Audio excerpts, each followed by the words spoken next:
Assalamualaikum warahmatullahi wabarakatuh.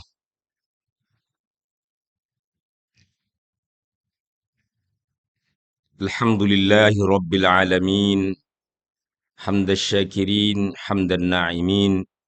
Wa afdalus salati wa atammu taslim ala sayyidina maulana wa habibina Muhammadin wa ala alihi wa ashabihi wa atba'ihi ajma'in.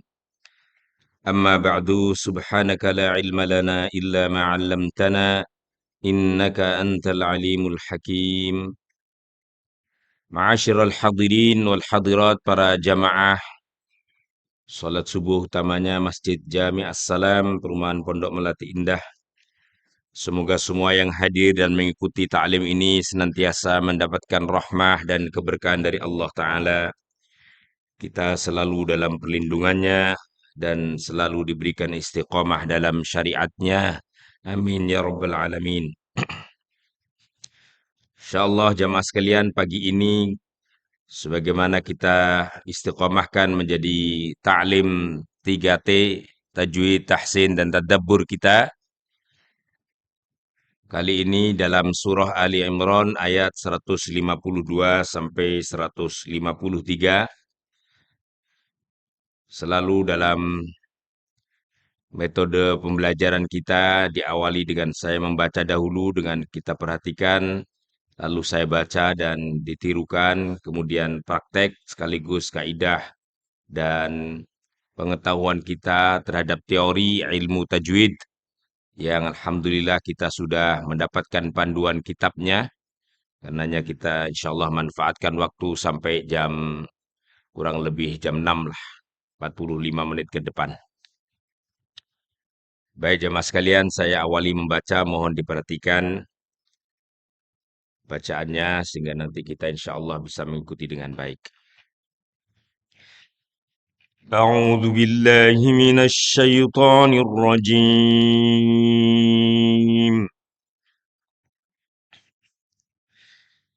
ولقد صدقكم الله وعده إذ تحسونهم بإذنه حتى إذا فشلتم وتنازعتم في الأمر وعصيتم من بعد ما أراكم ما تحبون منكم من يريد الدنيا ومنكم من يريد الآخرة ثم صرفكم عنهم ليبتليكم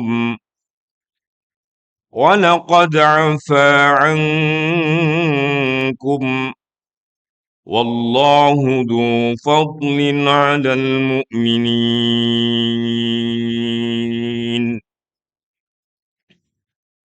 إذ تسعدون ولا تلوون على أحد والرسول يدعوكم في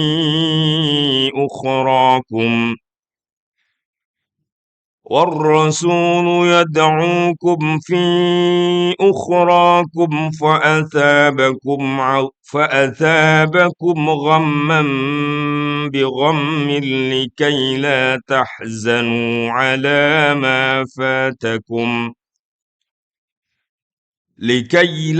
تحزنوا على ما فاتكم ولا ما أصابكم والله خبير بما تعملون صدق الله العظيم. Baik jemaah sekalian, mari sekarang kita buka buku atau kitab tajwid tentang tahsin dan tilawah. Ini boleh kita bilang sebagai pertemuan kedua dari pembahasan ilmu tajwid yang benar-benar kita awali dari nol. Sekedar mereview pelajaran kita kemarin, kita alhamdulillah sudah dipandu dan diberikan pengetahuan tentang setidaknya 3 hal. Yang pertama, pengertian ilmu tajwid, kemudian hukum mempelajari ilmu tajwid, dan yang ketiga tentang apa kemarin? Tujuan mempelajari ilmu tajwid. Jadi pengertiannya, hukumnya, tujuannya sudah. Insya Allah masih ingat dan nempel semua. Kalau nggak ingat tinggal buka lagi bukunya. Nah, gampang toh. Tinggal buka. Nah, sekarang jamaah sekalian, kita akan masuk pada bab yang sering diawali atau dibuka ilmu tajwid dengan bab ini, yaitu bab tentang makharijul huruf. Hanya kalau saya lihat di sini bab keduanya kan, halaman ketiga, itu menjelaskan tentang gambarnya saja. Menurut hemat saya harusnya bab nomor 3, halaman 6 itu lebih awal. Ini kalau saya diminta ngoreksi buku ini, misalnya, saya lebih cenderung halaman atau bab 3 menjadi bab kedua. Tapi karena saya nggak diminta ngoreksi bukunya, ya sudah nggak apa-apa. Karena ini diawali dari pengertiannya, macam-macamnya, baru kemudian nanti gambarnya secara agak lebih jelas. Masa orang sudah dikasih gambar begini, belum dikasih pengetahuan dasarnya. Maka menurut hemat saya, kita langsung masuk pada bab 3 saja. Bab 3, halaman berapa? 6. Nyambung berarti kalau diajak ngomong. Kalau nyambung begini saya jadi ini, semangat. Kalau diajak ngomong nggak nyambung, ini kemana kan, repot ini. Siap. Halaman 6, bab 3. Ini penting, bab ini selalu dalam ilmu tajwid, ibarat kayak dalam ilmu fikih bab toharohnya. Pasti dibahas dan di awal. Karena makharijul huruf itu menjadi landasan kita dalam membaca. Salah makharijul hurufnya, salah membacanya. Salah membaca, salah maknanya. Salah maknanya ya salah kesimpulannya. Tuh, merambat semuanya. Maka disinilah kita diawali untuk kemudian mengenal makharijul huruf. Baik jamaah sekalian, insyaallah kita kali ini akan membahas tentang mungkin 2 hal saja kaitannya dengan pengertian makharijul huruf, kemudian macam-macam dari makharijul huruf. Baik. Meskipun kemarin dulu sudah pernah kita pelajari lah, justru kita semakin menegaskan, memperkuat ingatan kita dan menyesuaikan dengan teori yang ada dalam kitab ini. Insya Allah tidak jauh beda. Karena sumbernya sama. Bismillahirrahmanirrahim. Bab tentang makharijul huruf al-arabiyyah. Itu ada tulisan Arabnya buka kurung, al-arabiyyah. Atau boleh juga disebut al-hijaiyah. Itu sama. Kan ada tuh tulisan Arabnya dalam, nah itu tulisannya makharijul huruf al-arabiyyah. Artinya makharij huruf Arab. Kita awali dulu dengan pengertian makharijul huruf. Menurut bahasa, kalimat makharijul huruf tersusun dari 2 suku kata. Jadi dalam bahasa Arab, itu sebagaimana bahasa Indonesia, satuan paling kecil namanya huruf. Di atas huruf ada kata. Di atas kata ada kalimat. Huruf sama dengan kita, namanya huruf A, B, C, alif, ba, ta, itu huruf. Kata dalam bahasa Arab disebut dengan kalimah. Kalimah, bukan kalimat, kalimah.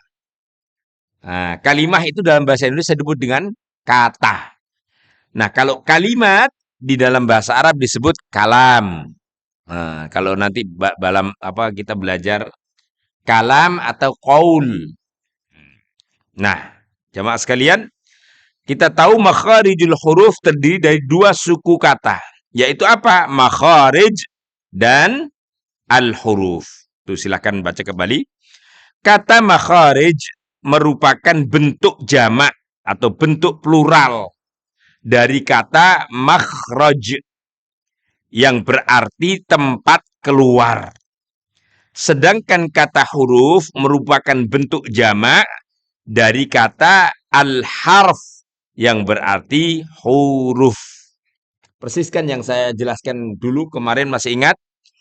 Makharij itu jamak. Itu jamak, mufradnya kata tunggalnya makhraj yang artinya tempat keluar. Exit, tempat keluar. Makanya satu akar kata sebenarnya makharij itu akar katanya makhraj. Ingat, dalam bahasa Inggris, bahasa Indonesia, bahasa Arab sama aja. Kata itu biasanya dibagi menjadi tiga, yaitu kata tunggal, kemudian kata menunjukkan dua, dual, kemudian yang ketiga plural, jamak. Jadi tunggal itu berarti satu, dual berarti dua, kemudian plural berarti tiga atau lebih dari tiga, tiga ke atas. Maka makharij itu berarti tempat-tempat keluar. Tapi kalau makhraj artinya hanya satu tempat keluar saja. Begitu halnya dengan huruf, itu kata jamak. Ternyata kita ini biasa nyebut huruf. Padahal huruf itu artinya banyak huruf mestinya. Jadi kalau nyebut ini dalam bahasa Indonesia jamak menjadi arti satu. Itu hurufnya apa ya? Hurufnya ba. Padahal huruf itu menunjuk banyak sebenarnya. Yang menunjuk kata satu itu harf. Harf. Harf. Harfun. Harfun. Kalau sebenarnya yang benar itu harfnya apa? Tapi jadinya agak lucu kita. Itu harfnya apa kalau dalam bahasa Indonesia? Nah, kalau arti huruf harusnya artinya beberapa huruf. Ini kadang-kadang bahasa Arab menjadi bahasa Indonesia jadi agak berubah apa namanya pengertiannya. Sekali lagi, huruf itu artinya apa? Huruf artinya beberapa harf atau banyak harf. Maka di situ kan dikatakan huruf itu jamak dari kata al-harf yang berarti huruf dalam bahasa Indonesia. Artinya Indonesia huruf itu menunjuk satu. Tapi kalau huruf dalam bahasa Arab menunjuk banyak. Itu bedanya di situ, Pak. Dipahami ya? Adapun, nah ini terus lanjut. Menurut istilah makharijul huruf adalah tempat keluarnya huruf-huruf ketika huruf tersebut dibunyikan. Tuh, dalam istilah. Jadi kalau ada orang nyebut makharijul huruf dalam pemikiran atau dalam pemahaman kita berarti adalah tempat keluarnya huruf-huruf Arab saat dia dibunyikan. Di mana tempat keluarnya huruf Arab itulah yang disebut dengan makharij atau tempat-tempat keluarnya huruf. Nah, ini penting jawab sekalian yang berikutnya, alinea. Cara mengetahui makharij huruf adalah dengan memberi tanda sukun huruf tersebut. Kemudian menambahkan hamzah wasal di depannya. Pada saat suara tertahan di mulut, maka di sanalah terletak makhrajnya. Ini kemarin tidak saya jelaskan, di sini ditambahkan. Insya Allah bisa dipahami ya. Kalau kita mau mengetahui di mana sih tempat keluarnya huruf, mulai dari alif sampai ya, ini caranya dikasih tunjuk ini. Yaitu dengan mensukunkan atau memberhentikan hurufnya itu dengan menambah hamzah wasol di depannya. Contohnya, aku. Ini berarti kita kepengen mengetahui makharijul hurufnya apa? Qaf. Di sini ada lagi ak. Berarti makharijul huruf apa ini? kaf. Kalau af, apa? Fa. Begitu semuanya, Pak Zaini. Jadi ternyata kalau kita mau tahu di mana sih tempat keluarnya huruf ba misalnya, tambah aja alif di depannya. Ab. Oh, ternyata di bibir. Kita pengen lam, al. Oh, ternyata al itu di lisan, agak ke depan, al. Kalau kita kepengen tahu ain, a. Oh, ternyata ain di kerongkongan. Kalau kita mau ro, ar. Oh, ternyata ro itu ngeder di. Kan ro tidak akan keluar dari hidung, toh. Masa ar, kan nggak ada itu di hidung, nggak ada. Beda dengan kalau kemudian an, an. Oh, ternyata kerasa, coba dibaca. An. Nah, itu pasti nanti kita akan praktekkan sebagaimana dulu pernah saya ajarkan, praktek makharijul huruf ini pentingnya, jamaah sekalian. Jadi nanti kita prakteknya an, ani, na, minal, mu'ni, ma'i, an, ani, a. Itu udah lengkap itu. A-nya ada, I-nya ada, U-nya ada. Babam, bani, babna, minal, mabni. Atau minal, mubni. Mabibam, bani, ba. Itu kalau mau praktek nanti makharij huruf. Nah, dulu kalau pas waktu kita kecil lebih ini lagi. Kalau sudah sepuh ada ini sedikit. Tapi nggak apa-apa. Belok-belokinya itu agak ini. Tapi ibarat ibarat apa namanya? Skrupnya ini sudah agak lumayan tayangin ini, jadi sudah agak susah. Tapi nggak apa-apa, sedikit-dikit masih bisa. Intinya jamaah sekalian, alinea ini yang penting itu, kalau kita mau mengetahui cara keluarnya huruf, tambahkan huruf hamzah di depannya, lalu sukunkan. Bisa difahami? Misalnya shin, ash, oh shin besar, ash, oh berarti apa shin itu di lisan tapi agak maju dengan suara besar. Itu beda lagi kalau sin kecil, as, oh melibatkan gigi, as. Tapi kalau ash itu desahnya lebih lebih kuat. Jadi semuanya hurufnya itu disukunkan. Nanti prakteknya ini jamaah sekalian boleh kita ini. Saya terus terang begini jamaah, ini mengambil teori dan cara kombinasi. Saya mau detail dengan agak cepat. Saya kalau mau detail itu lama tentu, apa namanya, pelan. Tapi kalau menurut hemat saya tidak perlu detail-detail banget, karena Bapak-bapak kan yang penting untuk mengetahui dirinya sendiri dan mungkin mengajarkan yang sifatnya, lebih umum lah. Kalau guru yang spesialis memang harus detail. Kalau saya kira Bapak-bapak kalau detail belum selesai, sudah selesai ngajinya. Jadi yang apa namanya, yang panjang, yang sedang saja. Kalau kita cepat juga nggak enak. Jadi saya ambil yang setengah, yang sedangnya saja. Baik, insya Allah sampai di sini sudah difahami ya. Yang penting sudah sampai kepada kita tentang pengertian makharijul huruf. Pak Haji Sis kalau ditanya makharijul huruf dalam bahasa Arab terdiri dari berapa kata misalnya? Tadi dari berapa kata? Dua kata. Dua kata, yaitu makharij dan huruf. Makharij artinya tempat-tempat keluar, huruf artinya huruf-huruf. Berarti kalau digabung tempat-tempat keluarnya huruf-huruf Arab. Sampai di sini Pak Jizuli ya, insya Allah. Oke, kita lanjut pada sub berikutnya tentang macam-macam makharijul huruf. Tadi pengertiannya, ini sekarang macam-macamnya. Secara garis besar, ini memang seperti dulu pernah saya sampaikan, kalau didetailkan akan lebih banyak, tapi paling tidak ya ini yang saya sebut ngambil sedangnya. Secara garis besar, makharijul huruf atau tempat-tempat keluarnya huruf, huruf bahasa Arab ya ini ya maksudnya ya, bukan huruf bahasa Indonesia loh ya. Huruf bahasa Arab yang disebut hijaiyah. Sekali lagi makanya di atas itu makharij huruf Arab. Artinya huruf bahasa Arab. Karena nanti beda dengan kalau bahasa Indonesia, beda juga dengan bahasa Inggris, apalagi bahasa Cina. Ada bedanya dikit-dikit sih, ada pasti pembedanya. Nah, kita ini belajar tentang tempat keluarnya huruf bahasa Arab. Dibagi menjadi 5. Tuh, secara garis besarnya. Dibagi menjadi 5. Ini pernah kita tulis, pernah kita jelaskan.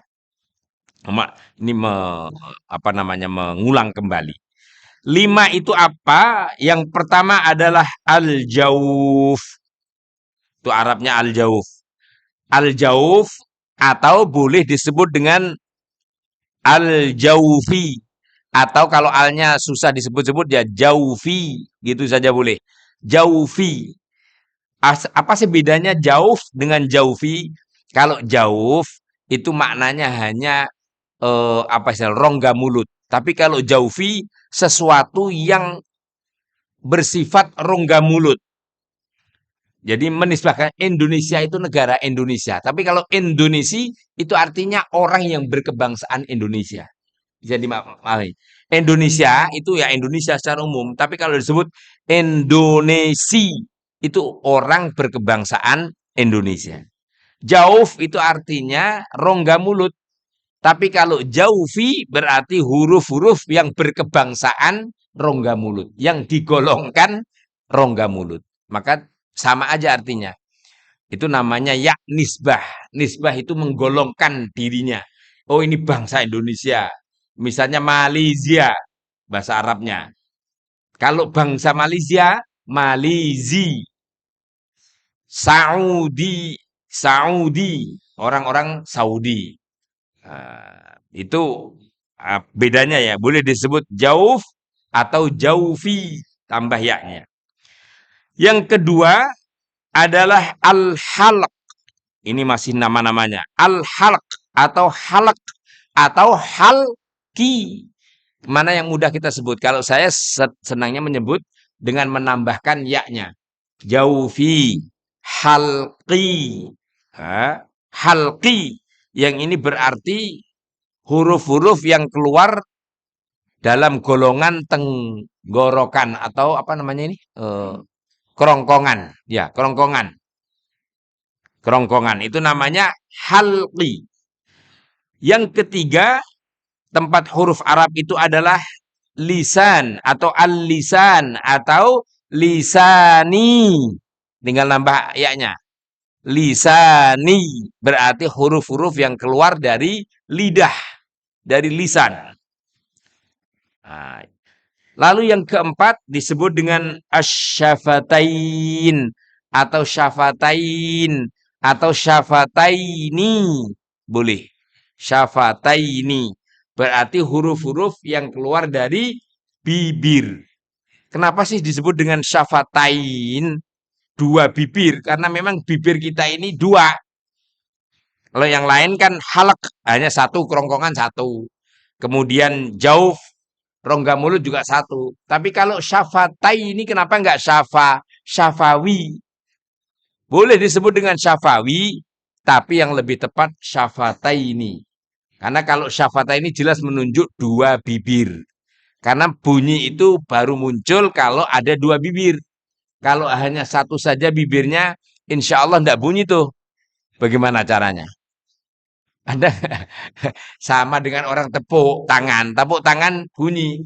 Kalau ada dua, tapi kalau satu mau ngapain ini ya nggak bunyi. Bibir ini ngomong kuasa Allah kalau ada dua. Coba kalau cuma satu di bawah, yang satunya mohon maaf hilang ini misalnya, nggak akan muncul, nggak akan muncul. Makanya disebut dengan syafataini, dua bibir.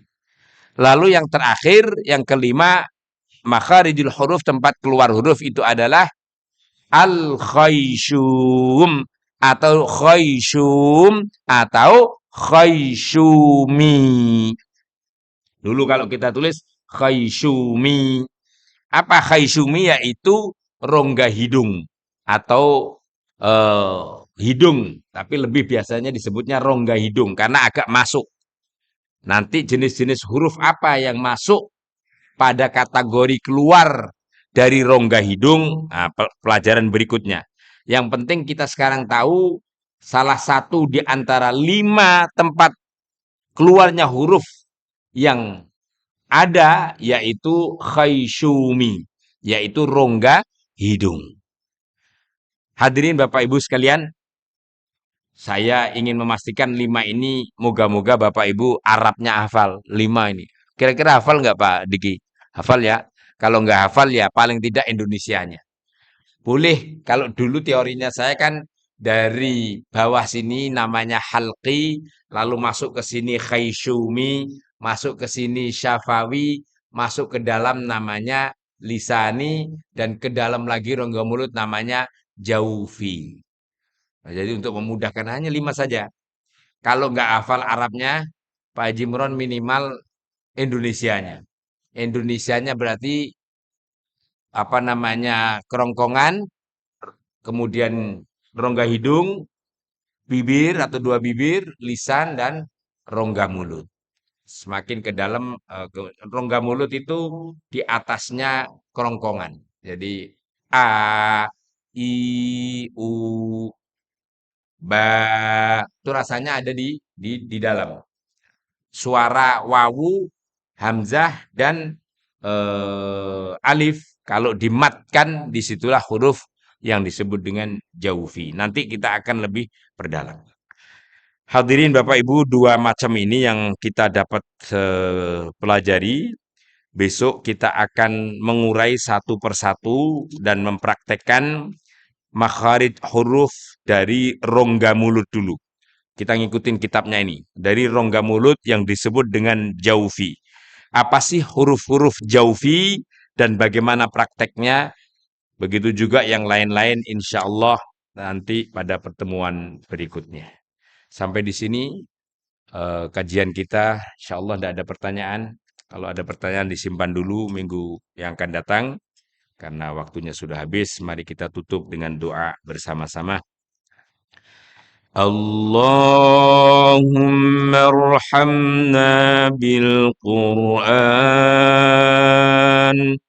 واجعله لنا إماما ونورا وهدى ورحمة. اللهم ذكرنا منه ما نسينا وعلمنا منه ما جهلنا وارزقنا تلاوته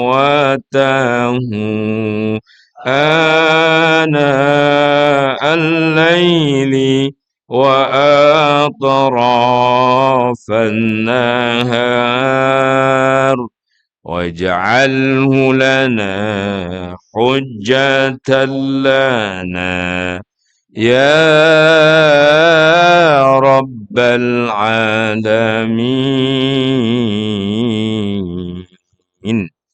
Amin ya rabbal alamin. Kita tutup bersama dengan kafaratul majlis. Subhanakallahumma wa bihamdika asyhadu an la ilaha illa anta astaghfiruka wa atubu ilaik. Wassalamualaikum warahmatullahi wabarakatuh.